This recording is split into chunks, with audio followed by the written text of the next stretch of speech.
Hello les amis, quelques messages clés de la session mort subite commune CNCH-CNCF qui s'est passée à Strasbourg là, ce vendredi, que je tourne la vidéo le dimanche, je ne sais pas quand est-ce que je la posterai. Quelques points clés. Alors déjà, j'ai beaucoup aimé la présentation d'Éloi Marijon qui a traité un peu de statistiques et de données épidémiologiques.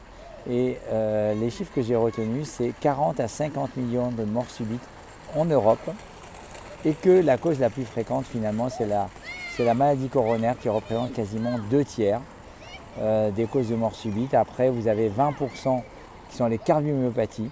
Et puis tout ce qui est causes électriques, comme Brugada, etc., ça représente largement moins de QT long, etc., c'est moins de 1% des cas.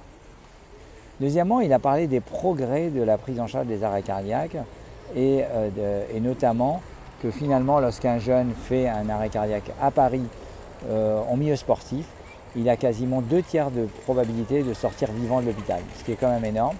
Et il a même cité les statistiques que si un sujet jeune fait un arrêt cardiaque sur un terrain de sport, il a plus de 90% de chances de survivre. Donc vraiment, statistique très encourageante. D'autre part, bien sûr, le problème de la prise en charge de l'arrêt cardiaque, c'est que 2/3 des arrêts cardiaques surviennent à la maison. Alors, c'est quoi comment on s'en sort? Moi, j'ai proposé à cette session, c'est finalement, est-ce que on met un défibrillateur dans chaque copropriété? Mais peut-être, ça peut être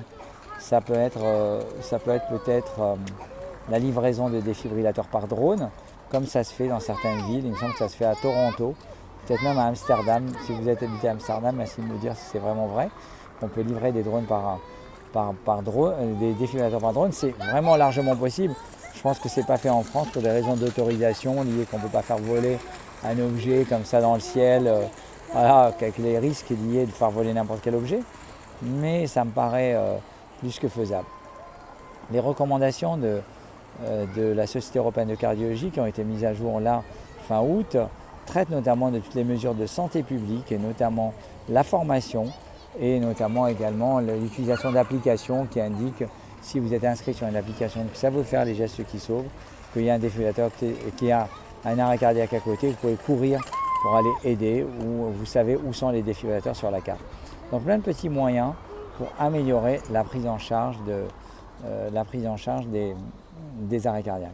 Dans cette session, il y avait également une présentation de mon ami Maxime Guénoun de Marseille qui a traité des indications pratiques de défibrillateurs aujourd'hui. Et moi, j'ai présenté sous mode de cas clinique un peu comment je vois l'évolution de la gestion du risque de mort subite élevée. Et notamment, j'ai traité, il y a du bruit à côté, et j'ai traité notamment du gilet défibrillateur portable d'une part, et d'autre part, peut-être des autres défibrillateurs implantables, pas uniquement les défibrillateurs à sonde endocavitaire, mais également les défibrillateurs sous-cutanés ou également actuellement des nouveautés sur les défibrillateurs extravasculaires avec une sonde qui sera sous le sternum qui va arriver en France incessamment sous peu. Je suis curieux de voir comment le positionner. Il a un avantage, c'est qu'il va permettre de faire des ATP c'est-à-dire des stimulations antitachycardiques sans qu'il y ait de sonde à l'intérieur du cœur. Donc à voir, parce que les risques de cette implantation-là restent à explorer. Bon, c'était une courte vidéo, compte rendu de ce très beau congrès du CNCF, dans la session commune CNCF-CNCH. Voilà, si cette vidéo vous a intéressé, mettez-nous un grand max de pouces bleus à la vidéo. Merci de vous abonner.